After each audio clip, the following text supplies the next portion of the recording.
신종 코로나 바이러스 감염증 국내 발생 현황을 말씀드리겠습니다. 2020년 2월 10일 오전 9시 현재 2,776명의 의사 환자가 신고되었고 금일 추가 확진 환자는 없었으며 총 27명이 확진되었습니다. 1,940명은 검사 결과 음성이 확인되었고 809명은 검사가 진행 중에 있습니다. 확진자의 접촉자는 총 1,762명이고 이 중에 927명이 자가격리로 관리 중에 있습니다. 이 중 9명이 환자로 확진된 바가 있습니다. 어제 신규로 확진된 환자 3명에 대한 역학조사 경과를 말씀드리겠습니다. 27번째 확진 환자는 82년생 중국 국적자로 25번째 환자의 며느리입니다. 지난 11월 17일부터 중국 광둥성을 방문하여 1월 31일 마카오를 통해 인천공항으로 입국하였습니다. 환자는 중국 체류 중인 1월 24일부터 기침 증상이 발생하였으며 1월 31일 입국 이후부터 격리 시점까지 택시, 음식점, 의료기관을 이용하였으며 현재까지 접촉자는 32명이 확인되어 자가격리 등 조치가 진행 중입니다. 26번째 환자는 68년생 한국 국적자로 27번째 환자와 같이 1월 31일 마카오에서 인천공항으로 귀국하였으며 2월 8일 인후통 증상이 발생하였습니다. 증상 발현 1일 전부터 격리 시점까지 접촉한 대상자가 어머니인 25번째 확진자의 접촉자와 동일하여 26번째 환자로 인한 추가 접촉자는 없는 상태입니다. 26번째, 27번째 환자는 무역업에 종사하며 후베이성 우한시를 방문한 적은 없었고 광둥성에 체류 당시에도 현지 의료기관이나 시장을 방문한 적은 없고 또한 야생동물을 섭취하거나 접촉한 적은 없었다고 합니다. 또한 확진 환자를 접촉한 기억은 없다고 진술하였으며 현지에서 많은 중국인을 만난 것은 맞는 상황입니다. 25번째 환자는 46년생 한국 국적자로 증상 발현 1일 전부터 격리 시점까지 슈퍼마켓, 의료기관을 방문하였으며 현재까지 접촉자는 11명이 파악되어 자가격리 등 조치가 진행 중입니다. 아울러 11번째 환자는 증상이 호전되었고 검사를 2회 연속 실시한 검사에서 음성이 확인되어 오늘 최종 격리 해제 조치가 결정되었으며 금일 중으로 퇴원할 예정입니다. 중앙방역대책본부는 확진 환자의 이동 경로나 접촉자에 대해 국민들께서 과도한 불안을 가지실 필요는 없다라는 말씀을 드리겠습니다. 확진 환자가 방문한 장소는 역학조사를 하는 과정에 파악이 돼서 모두 철저한 소독 조치를 취하고 있으며 코로나 바이러스의 특성상 노출 표면을 깨끗이 소독하면 사실상 감염 가능성은 없습니다. 코로나 바이러스는 대기 중에 배출되면 감염력이 급격히 낮아지고 소독을 실시하면 당일로 사멸됩니다. 현재 소독제 사용에 따른 위해 가능성 등을 고려해서 소독한 다음 날까지는 사용 제한을 하고 있으므로 이후에는 안전하게 해당 장소를 사용하실 수 있습니다. 과도하게 공간에 대한 폐쇄를 하거나 기피할 필요가 없다라는 말씀을 드립니다. 또한 확진자의 접촉자에 대해서는 역학조사를 통해 노출 여부를 면밀히 파악하고 전원 자가격리로 관리를 하고 있습니다. 환자와의 접촉자는 증상 발현이 될 경우에 추가적인 노출을 막기 위해서 그리고 신속하게 감염 여부를 확진하기 위해서 자가격리로 관리를 하고 있습니다. 하지만 접촉자는 현재 그 환자가 아니므로 감염력이 없는 상황입니다. 하물며 접촉자는 더 감염의 우려가 없으므로 접촉자와 거주, 근무하는 공간이 같이 있었다라는 이유만으로 감염이 될 것이라는 과도한 불안감을 가지실 필요는 없습니다. 중앙방역대책본부는 국민들의 관심과 협조 속에서 현재까지 감염병 확산을 최대한 억제하고 있으며 국민들께서는 기본적인 감염병 예방 수칙 준수를 재차 강조드립니다. 계속 강조드리는 거지만 가장 중요한 예방 수칙은 손 씻기입니다. 비누를 이용하여 30초 이상 흐르는 물에 손을 꼼꼼하게 씻는 거가 가장 중요한 감염병의 예방 수칙입니다. 두 번째로는 기침 예절을 준수해 주시기를 당부를 드립니다. 세 번째는 발열 또는 호흡기 증상이 발현되는지 스스로 면밀히 관찰하는 것이 중요하겠습니다. 중국을 방문한 후에 14일 이내에 발열 또는 호흡기 증상이 있으신 분들은 곧바로 의료기관 진료를 받으시지 말고 반드시 선별진료소가 있는 의료기관을 방문하여 진료를 받아주시길 바랍니다. 또한 기침 등 호흡기 증상이 있을 경우에는 반드시 마스크를 착용하고 생활을 해주시고, 그리고 의료기관을 방문할 시에는 반드시 마스크를 착용해 주실 것을 당부를 드립니다. 네, 이상입니다. 네, 지금부터 질의응답 시간 가지겠습니다. 질문하신 기자님 손 들어주시고 지목하면 소속과 이름 말씀해 주시기 바랍니다. 네. 예, 이투데이 김지영입니다. 일단 27번 환자 관련해 갖고요. 중국에서부터 증상이 있었는데 입국 과정에서 걸러지지 않은 건지 왜 이렇게 됐는지 궁금하고요. 또 2월 5일에 선별 진료소를 방문했는데 중국 방문력도 있고 증상도 있는데 이때 검사가 없었던 건지 아니면 검사가 있었는데 음성이 나온 건지 좀 설명 부탁드릴게요. 그리고 추가로 그 순서가 27병 환자가 먼저 감염되고 26번, 25번 환자에게 전파한 것인지도 좀 설명 부탁드립니다. 네. 27번하고 26번 확진 환자분은 이제 광둥성에서 주로 계셨지만 입국한 거는 마카오 항공을 통해서 입국을 하셨습니다. 그래서 현재 마카오하고 홍콩은 저희 오염 지역에서 지정이 지금은 되어 있지는 않은 상황이어서 검역은 입국장 검역을 받으셨고요. 본인이 그 입국하는 과정 중에 증상에 대한 신고는 없으셨습니다. 그리고 발열이 없으셨기 때문에 입국장 검역할 때 발열 감시로는 검역이 되지는 않은 상황입니다. 그래서 마카오 공항을 경유해서 오셨다는 말씀을 드리겠고요. 두 번째 그 27번 그 며느리께서 먼저 선별진료소 진료를 받았습니다. 그래서 그 당시에는 인후통과 기침과 발열 증상이 있으셔서 인플루엔자 검사를 받으셨고, 인플루엔자는 음성으로 확인이 된 바가 있고요. 그리고 중국에서 오셨기 때문에 흉부방사선 촬영 검사를 하신 걸로 되어 있습니다. 그래서 거기에서는 이제 폐렴 증상까지를 보이질 않아서 그 당시에 저희가 적용하고 있던 사례 기준에는 중국을 다녀와서 폐렴 증상이 있을 때 이제 저희가 의사 환자로 분류를 하던 그 시절의 사례 정의로는 사례 분류가 되지는 않았습니다. 그래서 검사가 이루어지지는 않은 걸로 그렇게 파악하고 있습니다. 그리고 그 발병 시기는 27번째 환자가 1월 24일부터 기침이 있었다고 해서 그걸 저희가 좀 넓게 해서 그 날짜를 지금은 발병일로 잡고 그 이후에 접촉자를 지금 저희가 파악해서 조치를 하고 있는데요. 저희가 판단하기로는 이분이 1월 31일 날 귀국하시고 25번째 어머님은 이제 가족 내 전파로 전염이 돼서 발견되신 거고요.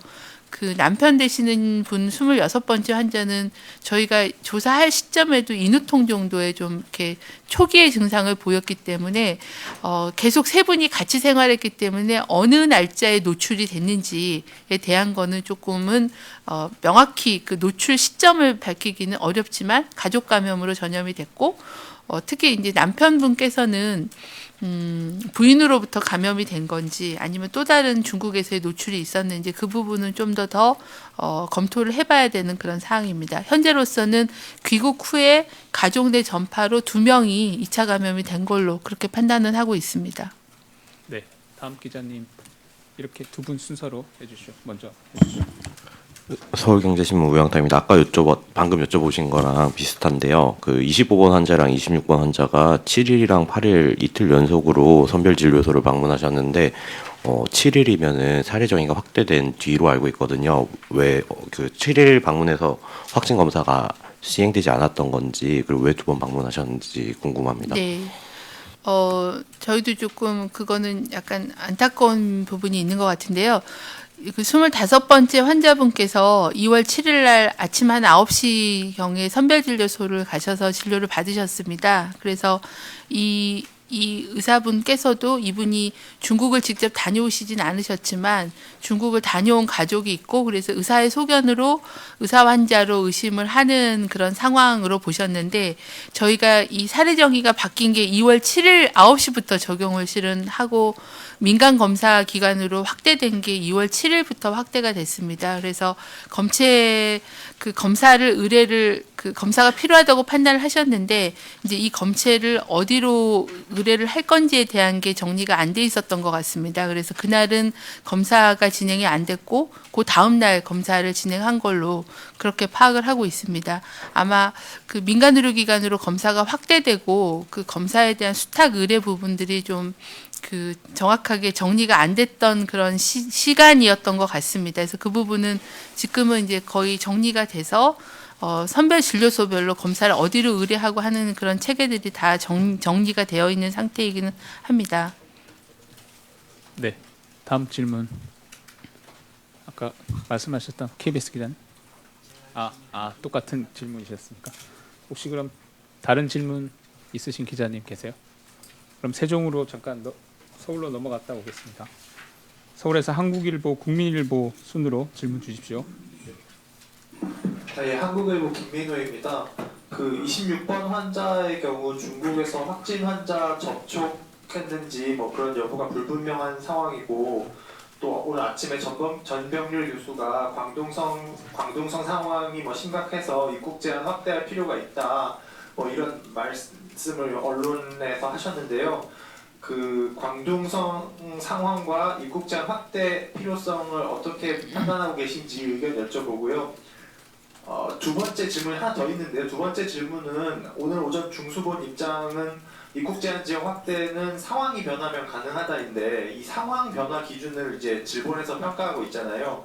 가장 최근에 중수본에 보낸 상황이 어떤 것이었고 그 상황 변화를 판단하는 기준이 무엇인지 뭐 환자 수인지 좀 구체적으로 여쭤봅니다. 네, 이제 지금 중국 내에서 가장 환자가 많이 생기는 지역은 후베이성이 맞고요. 그리고 두 번째로 환자가 제일 많은 데가 광둥성이 한 1,000명 조금 넘는 확진 환자가 누적되어 있습니다. 그래서 저희도 이제 계속 그 입국 금지에 대한 지역을 좀 더 확대하는 거에 대한 안을 검토를 하고 있는 상황인데 며칠 전부터 이제 중국의 환자 수가 약간 신규 환자 수가 조금은 감소 추세를 보이는 그런 측면이 있었고 그리고 광둥성이 굉장히 광범위한 지역이어서 그 지역 내에서의 어떤 그 지역사회 감염이 발생하고 있는 범위래거나 아니면은 이게 증가 추세인지 감소 추세인지 이런 것들을 좀 더 모니터링하는 게 필요하다라는 그런 의견으로 지금 입국 금지 조치는 안 하는 게 아니라 조금 더 모니터링을 하면서 보겠다라고 지금 방침을 정한 상황입니다. 판단 기준이라고 할 수 있는 거는 이제 신규 환자 수가 늘어나는 그 신규 환자 수와 그다음에 증가 속도 이런 부분들 또 사망이나 뭐 이런 다른 부분들을 고려해서 위험도 평가를 하고 있고 또 현지 공간으로부터의 정보도 수집을 해서 저희가 외교부랑 같이 그런 부분에 대한 정보는 모니터링하고 평가를 계속 해야 되는 그런 상황입니다. 그러니까 높기는 하지만 아직은 이제 후베이성의 위험도 정도까지는 보고 있지는 않은 상황이지만 계속 확산 추세에 있다고 하면 필요성이 있다고 생각합니다. 그리고 아무래도 이제 그런 점들로 해서 어떻게 객관적으로 무슨 수치가 얼마 이상이면 한다라는 그런 수치를 가지고 판단하는 건 아니고 전반적인 확산 속도, 규모 그리고 지역 내의 분포 이런 부분들을 감안을 해서 판단을 하고 있습니다. 네. 부장님, 죄송합니다. 그러니까 요약하면 그 수치가 없다는 건 여러 번 나왔던 말씀인데 네. 요약하면 그 국민들 가운데서는 정부가 눈치 보는 거 아니냐, 왜 정확히 이제 기준 같은 거를 수치를 못 얘기해 주냐 이런 불만이 있어서 여쭤보는 건데 그러면 최소한 후베이성 정도로 확산됐다고 지역사회 감염이 확산됐다고 생각하면 그때 입국 제한할 수 있다. 뭐 이런 걸로 이해하면 될까요? 네, 지역사회의 그러니까 지역사회의 광범위하게 전염의 위험성이 있는지가 이제 그 기준인 거고요. 그걸 어떻게 판단할 거냐에 대해서는 현재 상황이 되게 유동적이기 때문에 뭐 인구 10만 명당 몇 명이면 되고 안 되고 이렇게 판단하기는 어려워서 수치의 기준을 제시하기 어렵다라는 그런 내용입니다. 네, 감사합니다. 네, 다음 기자님. 네, 국민일보 안규영 기자입니다. 그 27번 환자가 그 5일에 선별진료소 갔을 때 그때 그 시절에는 뭐 의사 환자 대상이 아니어서 검사를 못 받았다고 했는데 이미 지난달 30일에 박능호 장관께서 의사 소견이 있으면은 검사하겠다고 자율적으로 맡기도록 하겠다라고 하셨는데 그렇다면은 그게 공문으로 정식으로 반영이 된 게 7일이고 그 전부터 이미 현장에서는 시행이 된 걸로 알고 있거든요. 그러면 이런 지침들이 현장에서 제대로 적용 안 되고 있는 거 아닌지 이 부분 여쭤보고 싶고 또 하나는 그 26번, 27번 환자가 이제 마카오 경유해서 와서 좀 발열 체크 부분에서 놓쳤다고 하면 만약에 광둥성에서 바로 왔다면 좀 달라질 수 있었나요? 먼저 그 의사 소견으로 검사를 할 수 있겠다라고 장관님께서 말씀하신 부분은 맞고요. 이제 그거를 저희가 받으려면 검사의 역량이 확대가 돼야 되는 부분도 좀 있습니다. 그래서 그 민간 의료기관이 검사가 가능해지는 시점을 기준으로 저희가 사례 정의도 확대하고 검사 기간도 확대하고 그래서 그걸 적용한 게 2월 7일 아침 9시 기준으로 변경을 했다라는 말씀을 드리고요. 이제 그 전에도 의사들이 꼭 이게 기준에 안 맞다고 그래서 검사가 안 된다 그런 게 아니라 그거는 좀 더 융통성 있게 의심 사례에 대해서는 저희가 받아서 검사하는 거는 그 전부터도 일부 진행이 됐던 부분이 있습니다. 그러니까 공식적으로 의사 소견으로 검사를 할 수 있다라고 지침이 되고 또 민간의료기관이 검사를 수행하기 시작한 거는 2월 7일 9시부터라고 말씀을 드리겠습니다. 마카오에서 들어오지 않고 아마 광동성에서 직항으로 들어왔다고 하면 특별검역의 대상을 받았을 거고요. 이분은 근데 발열이 없었기 때문에 그 발열로는 인지가 되지는 않았을 거라고 생각합니다. 네. 네, 다음 기자님. 파이낸셜 한겨레 기자님 순서로 질문 주십시오. 네. 파이낸셜 뉴스 최용준 기자입니다. 저는 사례 정의에 대해서 좀 여쭤보고 싶은데요. 그 지난 7일에 이제 의사 소견 그 부분을 확대하시면서 이제 동남아 같이 어떤 그런 지역사회 확대가 그 예상되는 그런 지역이나 방문한 자들도 이제 진단검사비를 무료로 지원받을 수 있다 이런 취지로 말씀을 해주셨는데 그 동남아시아 전체적으로 뭐 어떤 국가라는 특정 지역이라던가 이런 게 있는 건지 궁금합니다. 그리고 나머지 하나는 현재 확진 환자 27명 중에 좀 중증이라던가 이런 좀 이상 증세를 보이고 있는 사람이 있는지 궁금합니다. 네, 저희가 사례 정의를 하면서 그 의사 소견으로, 그러니까 저희가 너무 기계적으로 그 검사의 물량을 제한하다 보니까 거기에 못 미치는데 의사가 의심하는 경우 검사가 어려워서 그 문제를 해결하기 위해서 의사의 소견으로 의심되는 경우는 의사 환자를 분류해서 검사를 하고 검사 비용을 지원하는 거로 도입을 했습니다. 근데 그 의사들이 어떤 경우에 이걸 의심을 할 건가에 대한 거는 의사의 판단이지만 그걸 저희가 좀 더 가이드할 수 있는 그런 세부적인 정보들을 드리고 있는데요.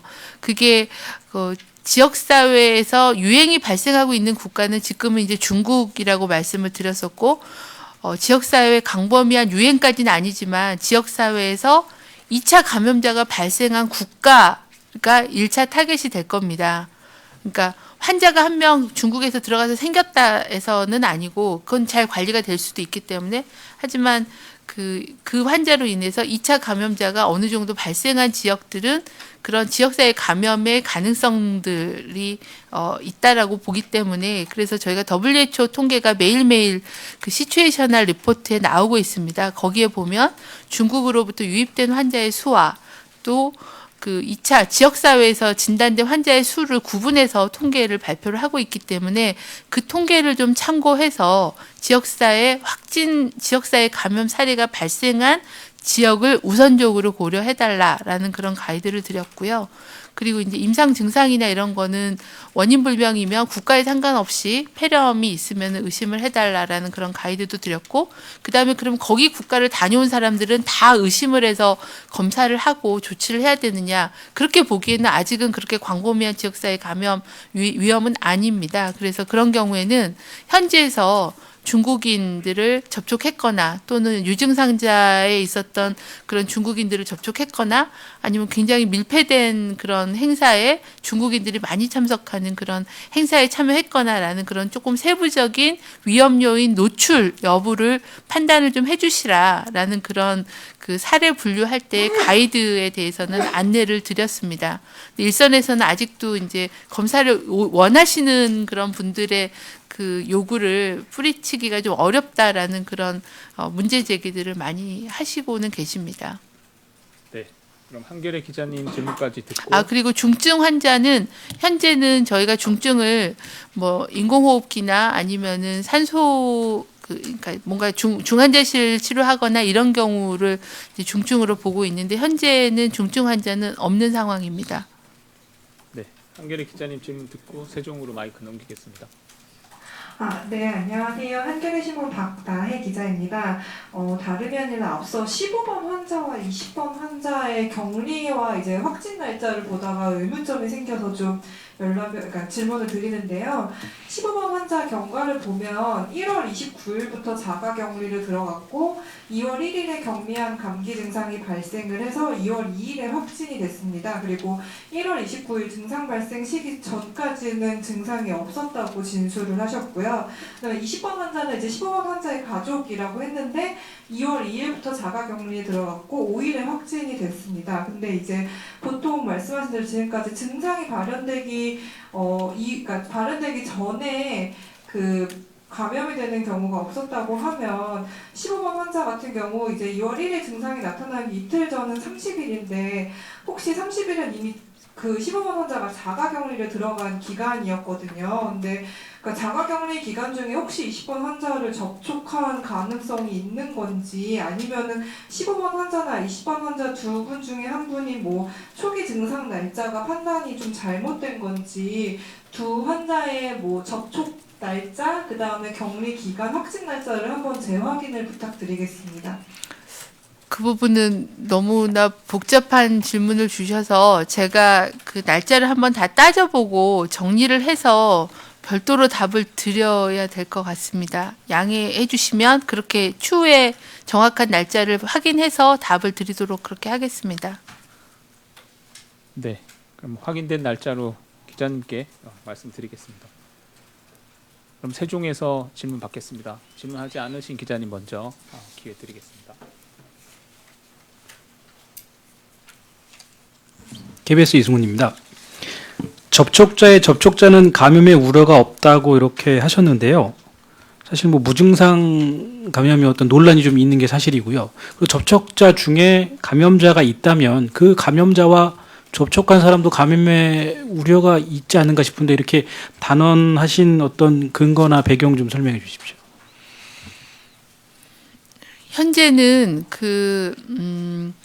이제 무증상 감염 때문에 그 국민들께서 그렇게 불안해하시는 부분이 있다고 생각합니다. 근데 아직은 무증상 감염이라는 거가 늘 설명을 드리지만 아주 본인이 주관적으로 증상을 좀 무시할 정도의 경증인 경우를 이제 무증상이라고 표현을 하는 부분도 있고 또 잠복기가 정확하게 언제까지가 전염기인지 뭐 이런 부분들에 이제 좀 불확실한 부분들이 아직은 있어서 무증상 감염기에 무증상 감염자의 전염력이 있다라고 그렇게 과학적으로 확정된 그런 사실은 아직은 아니다라는 말씀을 한 번 더 드리고요.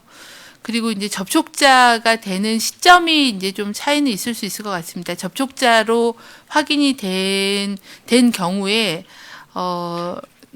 대부분 이제 자가격리에 들어가게 되고 만약에 이제 자가격리가 된 이전에 혹시 접촉을 하신 분이라고 하면 잠복기를 거쳐서 실은 발병을 하기 때문에 접촉자는 대부분 무증상이고 감염력이 없는 경우가 대부분입니다. 근데 물론 아주 예외적인 그런 부분으로 접촉자가 늦게 확인이 됐다거나 이렇게 되면은 이제 그 분의 또 접촉자가 문제가 될 수 있겠지만 대부분의 접촉자들은 그 잠복기 이전 걸리더라도 잠복기에 있는 그런 상황이기 때문에 전염력이 있다. 그걸 간주해서 접촉자의 접촉자들까지도 다 뭐 직장 폐쇄를 하거나 그렇게 과도하게 불안한 대응을 하실 필요는 없다라는 그런 원칙적인 말씀입니다. 그러니까 과도한 불안을 갖지 않는 것과 감염 우려가 없다는 건 다른 얘기 아닙니까? 이게 지금 단정을 하셔가지고 제가 여쭙는 겁니다. 네. 그 표현에 대해서는 많은 경우의 수가 있을 수 있기 때문에 단정적으로 표현한 부분에 대해서는 감염의 우려가 없다라고 표현을 드린 부분이어서요.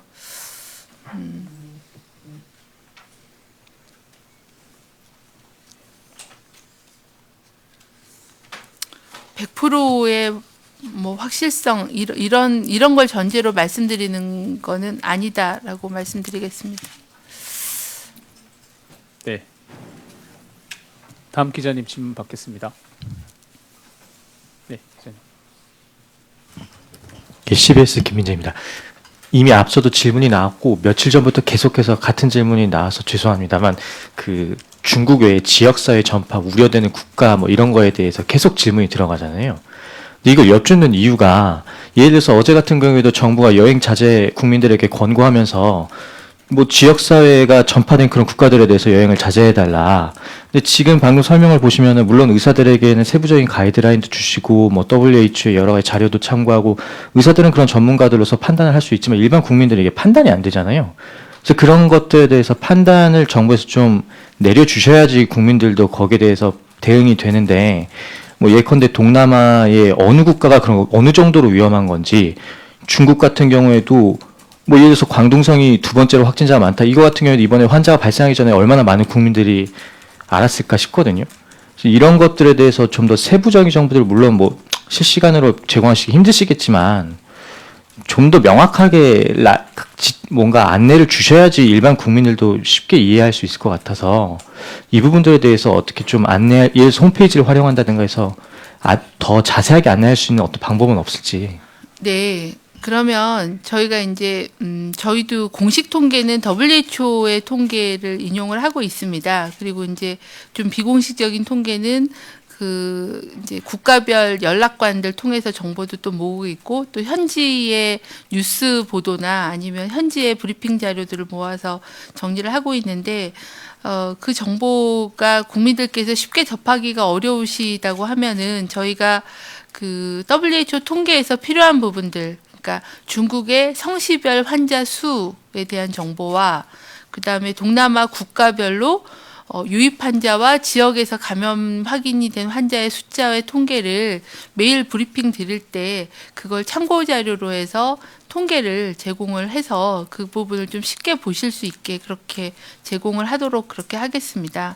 그리고 이제 지역사회 전파에 대한 부분은 조금 외국에서도 우리나라를 볼 때 우리나라 국내 감염이 지금 9명에서 10명 이렇게 넘어갈 수 있는데 그것만 보고 그러면 한국 전체가 다 위험하냐라고 보지 않는 것처럼 어느 나라 그 나라가 환자 수 플러스 얼마나 통제나 관리를 잘하고 있는지를 평가하는 그 부분이 좀 쉽지는 않습니다. 그래서 이제 그런 부분들 그리고 또 위험이 있는데 또 확진 검사법이 미흡해서 확진 환자 수 보고가 안 되는 그런 경우들까지도 고려를 할 필요가 있어서 일단은 WHO가 공식 발표하는 국가별 통계와 또 중국의 성시별 환자 수 통계에 대해서는 저희가 매일 정리해서 정보를 브리핑 자료를 통해서 제공해 드리도록 그렇게 하겠습니다. 네. 세종에서 혹시 추가 질문 있으신 기자님 계십니까? 예. 예, 저 뉴스원 서영빈입니다. 그 11번 환자 퇴원 몇 시 예정인지 궁금합니다. 저희가 그 격리 해제는 질병관리본부랑 그 국립중앙의료원의 중앙 임상 TF가 협의를 해서 검사 결과와 증상 소실을 확인해서 결정을 하는데요. 퇴원은 조금 그건 병원의 사정과 또 환자는 격리 해제됐지만 다른 지병 치료를 또 하실 수 있기 때문에 퇴원 시간은 저희가 확인해서 말씀드리기는 조금 어렵습니다. 이거는 병원의 퇴원 수속이나 절차나 퇴원의 준비까지가 고려가 돼야 돼서 시간은 좀 저희가 확인해서 말씀드리기는 좀 어렵겠습니다. 네, 혹시 세종에서 추가 질문 없으시면 당산으로 마이크 넘기겠습니다. 머니투데이 기자님 질문 주십시오. 네, 안녕하세요. 머니투데이 김근희 기자입니다. 다른 게 아니라 지금 여기 25번, 26번, 27번 환자분 동선을 보면 27번 환자분은 2월 5일 날 제일 먼저 신천연합병원 선별진료소를 갔는데 그 후에는 또 병원을 안 가셨거든요. 그래서 왜 그런 건지도 궁금하고 26번 환자 같은 경우에는 25번 환자분하고 같은 날 선별진료소를 갔는데 두 번이나 그냥 어머니를 이렇게 모시러 이렇게 왔다 갔다 한 건지 아니면 본인도 뭐 검사를 받은 건지 또 궁금하고요. 그 다음에 아까 말씀하시기로는 25번 환자가 그 7일날 그 검사를 받을 때 뭐 의사 판단으로는 검사를 받아야 된다고 판단했지만 뭐 의뢰를 어디로 해야 될지 정리가 안 돼서 못했다라고 하셨는데 근데 궁금한 게 이날 적용된 건 사례정인데 그 전부터 검체는 어디다 의뢰를 해야 된다 이런 건 다 정해져 있었을 텐데 이게 정리가 안 돼서 검사를 안 했다는 게 무슨 의미인지 좀 궁금하고요. 그리고 26번하고 27번 환자는 마카오 거쳐서 입국했는데 뭐 가능성은 낮지만 혹시나 마카오에서 노출됐을 가능성이 있는지 궁금하고요. 마지막으로 태국에서 오는 환자랑 싱가포르에서 온 환자들 관련해서 뭐 조사 진척 상황은 어떻게 되는지 궁금합니다. 환자 동선에 대해서는 예. 담당 팀장이 좀 상세하게 말씀드리는 게 좋겠고요. 제가 확인드릴 수 있는 거는 2월 7일 날 아침 9시경부터 적용이 됐는데 환자분이 이제 시작 시점에 실은 진료를 받으시면서 그 당시는 이제 보건환경연구원을 의뢰를 하시면 되는데 아마 병원과 보건소가 그 부분에 대한 정리가 좀 미흡했던 걸로 보건소나 이런 데서 미흡했던 걸로 생각이 됩니다. 그 부분은 저희가 그날은 좀 약간 시행 초기에 혼선이 좀 있을 수 있다라는 판단해서 계속 그 의뢰 체계나 검사 그 진행 체계에 대해서는 정비를 해서 지금은 문제가 없이 돌아가고 있다라는 말씀드리겠고요. 그리고 이제 이분들의 감염 경로에 대해서는 그 광둥성 가능성도 있고 뭐 여러 가지 그 동선에 따른 그런 감염 경로에 대한 거는 계속 조사를 해봐야 되는 그런 상황입니다. 그래서 마카오에서 노출될 가능성 이 부분에 대해서도 100% 배제하는 건 아니고 조사를 하는데 이제 단지 1월 24일 날부터 증상이 생겼기 때문에 그러면 광동성에 있을 때 노출이 돼서 발병했다고 보는 게 좀 더 가능성이 높다라고 보고는 있습니다. 그리고 태국 정부는 저희가 16번 환자분의 태국에서의 동선을 태국 보건당국에 보내드렸고 아직 그 태국 보건당국의 조사 결과가 저희한테 아직은 통보되지 않아서 계속 저희가 확인 중에 있습니다. 그리고 싱가포르는 그 이후에 조금 추가 환자가 조금 더 있었던 걸로 알고 있습니다. 싱가포르 내에서도 확진 환자가 발견이 되고 해서 근데 아마 누가 감염원이었을까에 대해서는 추적하기는 좀 쉽지 않을 것 같고 그렇게 되면 이제 중국 정부에서 그 컨퍼런스 참석했던 분들에 대한 조사가 나와야 정확한 감염원을 추정할 수 있을 것 같은데 그 부분은 상당히 시간이 많이 소요될 수 있겠다라고 보고 있습니다. 네. 환자 동선 관련해서는 곽진 역학조사 1팀장이 설명드리겠습니다. 네, 아까 질문 주셨던 부분 중에 그 27번째 환자분이 예, 병원을 2월 5일 날 다녀오신 이후에 그 이후로는 병원을 가신 적이 없냐라고 물으셨었고요. 예, 본인은 그냥 그 이후로는 그냥 자택에만 계셨고 병원을 다시 가지 않으셨다로 확인되고 있습니다. 그다음에 26번째 환자분은 이제 2월 7일, 2월 8일 어머니를 모시고 병원 그 선별진료소를 다녀오셨는데 어머니의 진료에 동행하는 목적으로만 가셨고 본인 진료는 받으신 적 없습니다. 네. 그럼 다음 당사에서 경향신문 기자님 질문 주십시오. 네, 경향신문 박채영 기자입니다. 저는 특별입국 절차 여쭤보고 싶은데요. 그 중국에서 다른 나라 경유해서 들어오는 분들도 특별입국 절차를 밟도록 하는 건 어려운 것인지, 만약 물리적으로 어떤 어려움이 있다면 그 어려움이 뭔지 궁금합니다.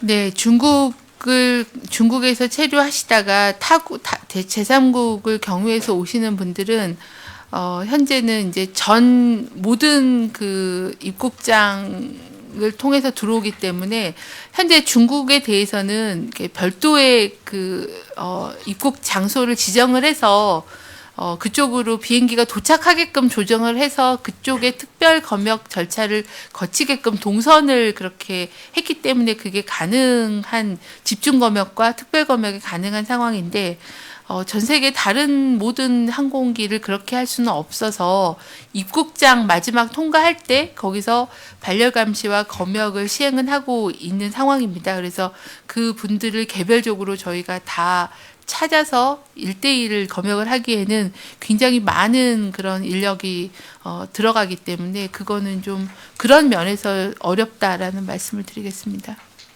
네. 당산에서 또 한 분 계십니다. 파이낸셜 기자님. 네, 파이낸셜 최용준입니다. 제가 검사비 관련해서 헷갈려서 한 번 더 여쭤보는데요. 최근에 이제 검사를 희망하는 경우가 많은 것 같은데 의심 환자가 아님에도 현재 검사를 받을 수 있는 건지가 궁금하고요. 나머지는 발열이나 호흡기 증상 없이 단순히 중국을 다녀온 경우에도 검사를 받아서 검사비 지원이 가능한지가 궁금합니다. 중국을 단순 방문하셨다는 이유로 검사비 지원을 하고 있지 않습니다. 그래서 이제 의심 증상이 있고 또 의심 증상이 있을 때 검사를 해야 또 확인이 되는 거기 때문에 설상 나중에 그분이 발병을 하더라도 증상이 없고 잠복기인 상태에서는 검사를 해도 음성이 나오기 때문에 큰 의미가 없을 수 있습니다. 그래서 증상이 있으신 분들이 빨리 검사를 받아서 확진될 수 있게 그 부분에 대해서는 좀 국민들께서 협조하고 배려를 해주셔야 된다고 생각하고요. 단순 방문으로는 검사비 지원을 하고 있지 않습니다. 그리고 의사 환자 정의에 들어가지 않은데 검사가 가능하냐? 이거는 이제 보험 급여와 검사비 지원을 하지는 않는다는 거지 검사 자체를 못 하시는 거는 아니라고 봅니다. 하지만 이게 그 검사의 물량이나 그 검사의 역량이 좀 제한되어 있기 때문에 그런 단순한 이유로 검사를 받으시면 다른 필요하신 분들이 검사를 못 받을 수 있기 때문에 그 부분은 뭐 증명서를 제출하게 요구를 한다거나 그냥 불안감으로 혹시 뭐 다른 국가를 다녀왔는데 혹시 모르니 검사를 해보고 싶다라는 그런 검사 부분은 지양해 주실 것을 다시 한번 협조를 부탁을 드리겠습니다. 네. 그럼 세종에서 질문 계속 받도록 하겠습니다. 혹시 질문 안 하신 기자님 중에 질문 있으신 분 계십니까? 세종에서는 더 이상 없고 혹시 당산에 있는 기자님 중에 질문 있으신 기자님? 네, CBS 황영찬입니다. 11번 확진자 같은 경우 확진 일자가 1월 31일인데 오늘 퇴원을 검토하신다고 해서 혹시 뭐 이 환자 현재 상태라든지 뭐 격리 해제나 뭐 퇴원을 했을 때 혹시 모를 뭐 재발 가능성이라든지 뭐 사후 관리 같은 거 어떻게 준비하고 계신지 설명 부탁드립니다. 그 환자 상태에 대해서는 저희 환자 그 담당 팀장이 말씀드리도록 하겠습니다.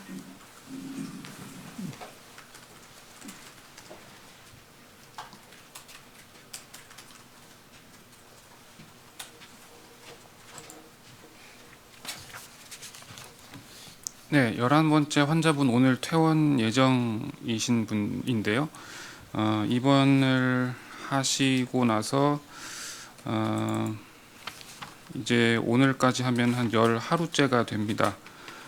그간의 증상이 그렇게 뭐 중한 상태까지 가지는 않으셨던 분이시고 한 5, 6일간 최근 5, 6일간 이미 발열이 없어진 상태로 안정적인 상태로 계속 상태가 유지되고 계셨고, 그리고 이제 그 바이러스 검사상에서 계속 음성이 두 번 나왔기 때문에 이제 오늘로써 그 임상 TF에서의 그 결정이 격리 해제가 가능하다로 판단이 됐었던 것입니다. 이후에는 퇴원 이후에는 그 입원하셨던 병원을 통해서 계속 외래를 통한 추구 관리가 있을 것으로 생각이 되고 있고요. 그 자세한 계획에 대해서는 저희가 가지고 있는 정보는 없습니다. 네. 퇴원 환자분들은 대부분 뭐 일주일 뭐 열흘 사이에 외래 그 주치의 그런 외래 방문을 통해서 증상 여부나 필요한 검사들, 검체들 이런 것들은 계속 추적을 할 예정이고요. 저희가 지난번에 말씀드린 것처럼 가능하면은 독일을 얻어서 아직은 저희가 항체 검사가 세팅이 되어 있지는 않습니다. 이 신종병이다 보니까. 그래서 그런 항체 생성이되거나 아니면 이후에 장기적인 그런 경과 이런 부분들은 좀 임상 연구하는 그런 시스템에서 환자를 계속 추적 관리하는 거는 계획을 하고 있습니다. 그건 이 중앙 임상 TF에서 혹시 나중에 브리핑 하게 되면 그때 좀 상세한 것들은 질문해 주시면 될 것 같습니다. 네. 혹시 당사안에서 추가적인 질문 있으신가요? 예, 저 뉴시스의 고문호입니다. 혹시 11번째 환자 이후에 지금 퇴원 준비 중인 환자가 있는지 궁금합니다. 계속 저희가 아까 같은 그런 기준으로 증상 뭐 그다음에 검사 결과를 매일매일 모니터링을 하면서 중앙 임상 TF가 케이스 리뷰를 하고 계십니다. 그래서 계속 퇴원 환자들은 계속 조금씩 생길 거라고 알고 있습니다. 네. 그럼 순서가 아시아경제, TV조선, 한국일보 기자님 순으로 짧게 하나씩 질문 부탁드립니다. 예, 아시아경제 최대열 기자입니다. 그 싱가포르에서 한국에 귀국하지 않은 나머지 한 명은 좀 파악이 됐나요? 한 분에 대해서는 저희가 그 19번 19번째 확진 환자에 대한 역학조사를 하면서 좀 동선이나 이런 게 파악이 돼서 현재는 영국에 체류하고 계시는데요. 이분이 이제 한국에 들어오셨다가 가셨기 때문에 그 이후에 어떤 동선이나 이런 부분들은 저희가 파악해서 관리 중에 있습니다. 그분은 확진 판정은 아직 아니죠? 네, 그분은 네, 아닙니다. 그 하나 더 있는데 중앙임상 TF 차원에서 하고 있는 케이스 리포트 폼 같은 거 정리를 한다고 들었는데 네. 그런 것 중에 이제 환자별로 증상이나 특징 이런 것들을 쭉 정리를 하시는 것 같은데 이게 대략 언제쯤 알 수 있을까요? 그 결과들을? 그 케이스 리포트 폼이 이제 WHO에서 정한 표준 양식이 있어서 그거를 작성하고 계신 걸로 알고 있고요. 이거는 환자가 퇴원할 때까지 계속 그 경과까지를 보고를 하기 때문에 언제 끝난다 안 끝난다는 건 아닌 것 같습니다. 그래서 퇴원하고 격리 해제하고 또 이후에 추적 그 모니터 한 내용들까지 아마 담기는 걸로 알고 있고 그 중앙 임상 TF에서 그 환자분의 특성이나 임상적인 양상, 치료 내용을 한번 정리를 해서 중간 브리핑을 계획하고 계신 걸로 알고 있습니다. 그래서 그 부분 일정이 정해지면 거기서 좀 상세한 환자의 동향이나 현황에 대해서는 설명을 드리도록 그렇게 일정을 조율을 해보겠습니다. 네, TV조선 기자님. 네, 수고하십니다. TV조선 이유진입니다. 아까 중수본 발표에서 이제 산둥성에서 한국인 확진자가 나왔고 이게 WHO와 중국 정부가 우리 정부에 통보를 했다고 들었는데요. 이 통보가 이제 보건당국으로 오게 되는 건지 보건당국도 이 사실에 대해서 이제 일단 알고 계실 텐데 추가 팔로우업이나 이런 것도 있는지 좀 궁금합니다. 네, 그 산둥성에서 우리나라 국적의 환자분이 진단받은 사실은 저희가 중국의 보건당국의 IHR 그 국가별 담당관한테 통보를 받았습니다. 저희도. 그래서 확진된 사항은 알고 있고 거기서 계속 격리 치료가 진행 중에 있는 걸로 파악을 하고 있어서 외교부하고 같이 그 환자분들의 어떤 경과나 이런 것들은 저희도 정보는 계속 모니터링을 할 예정입니다. 네. 답변되셨으면 다음 한국일보 기자님. 예, 그 27번 환자분 증상 발병 시기가 어제는 4일, 그러니까 이달 4일이라고 하셨는데 오늘은 1월 24일로 파악했다고 나와 있어서요. 그러면 이 아주 경증이라서 이 환자분이 이 증상을 인식하지 못하다가 이제 어제 오늘 조사 과정에서 좀 뒤로 밀린 것인지 그러니까 발병 시기가 그다음에 경증이 지금도 이어지고 있는지 남편도 신체 상황이 지금 상태가 비슷한지 여쭤봅니다. 네. 네. 우리 역학주사 1팀장 설명드리겠습니다.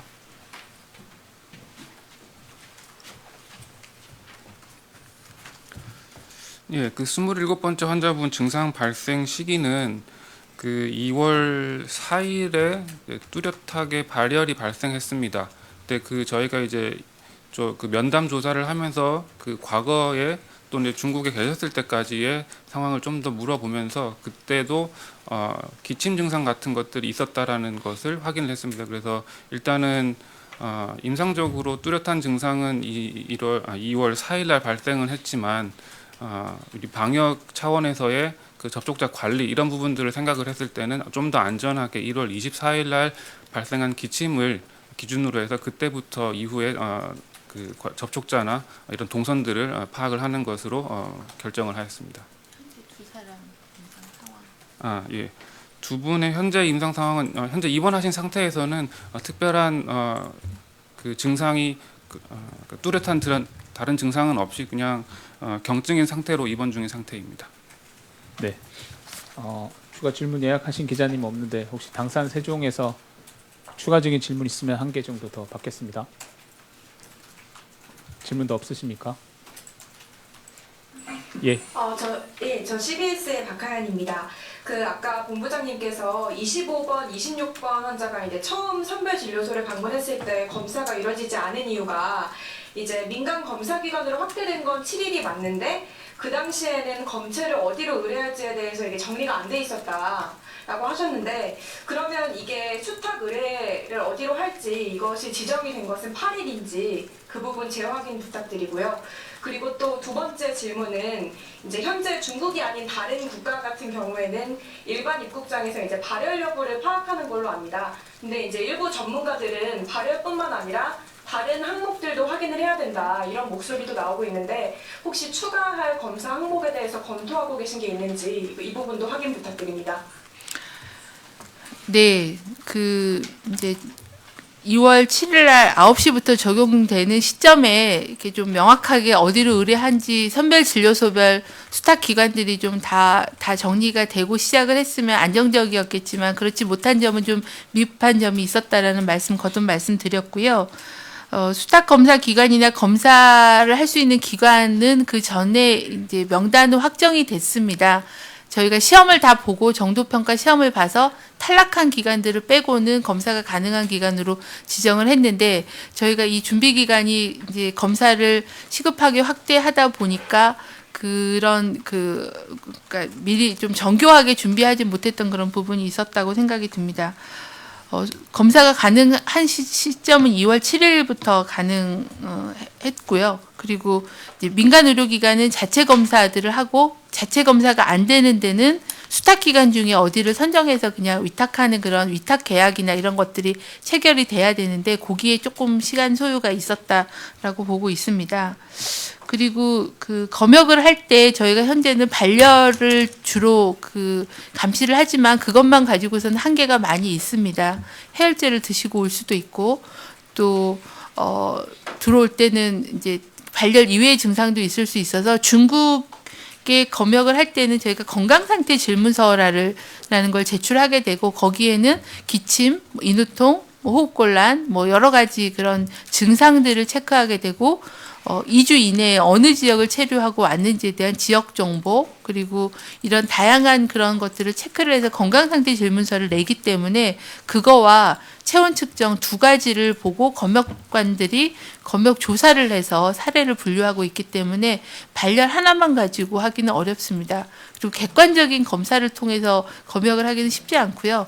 검역관들이 검역 조사를 통해서 유증상자라고 분류를 하게 되면 지금은 저희 공항 안에 선별 진료소가 있습니다. 거기에 이제 많은 그 의료진들이 거기에 파견 나와 있어서 거기에 가서 의사가 여러 가지 이런 역학 조사와 필요한 검체 채취를 하게 되고 거기서도 의사 환자라고 분류가 되면 현재는 인천공항에 있는 격리시설로 가시게 됩니다. 음압이 되어 있는 격리시설로 환자분을 옮기고 인천공항 검역소에 있는 BL3급 검사실에서 검사를 시행해서 음성으로 확인이 되면 그때 이제 지역사회로 들어가게 하는 그런 그 이후에 어떤 그 다양한 환자에 대한 분류와 검사와 조치를 인천공항이 시행하고 있습니다.